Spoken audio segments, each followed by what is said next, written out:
New tonight, another one of Alabama's border states, Georgia, is considering dropping the state income tax. Tennessee and Florida have already eliminated their state income taxes, so it begs the question, is this a future possibility for Alabama? CBS 42's Maddie McQueen joins us live in the newsroom. And Maddie, you spoke to some taxpayers about this possibility. What did they tell you?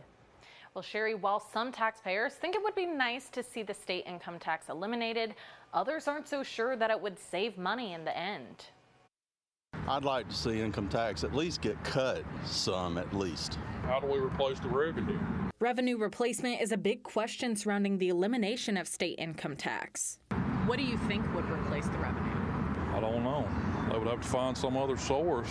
Some taxpayers think even if not eliminating income tax, there are other ways the government could save people money. They could cut down some on the gas tax.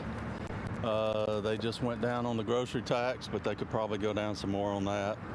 It's just, you know, people work hard for their money, and with everything going up, even when you get a raise, everybody else jacks their prices up, so you really don't get a raise. State lawmakers on both sides of the aisle say it's a slim chance that Alabama gets rid of the state income tax.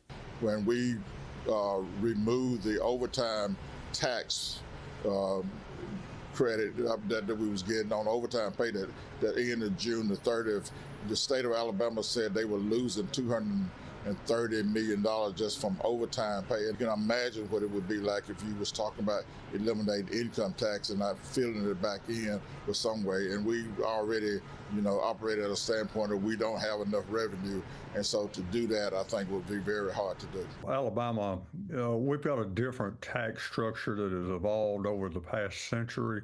Now, some of our neighboring states don't have an income tax, but they got much higher property taxes and higher sales tax rates. And like Tennessee and Florida, they live off of tourism dollars also, that Alabama doesn't have the luxury of doing that. A total of 9 states across the country have eliminated their state income taxes. Those are Alaska, Florida, Nevada, New Hampshire, South Dakota, Tennessee, Texas, Washington, and Wyoming. Reporting live in the newsroom, Maddie McQueen, CBS 42 News.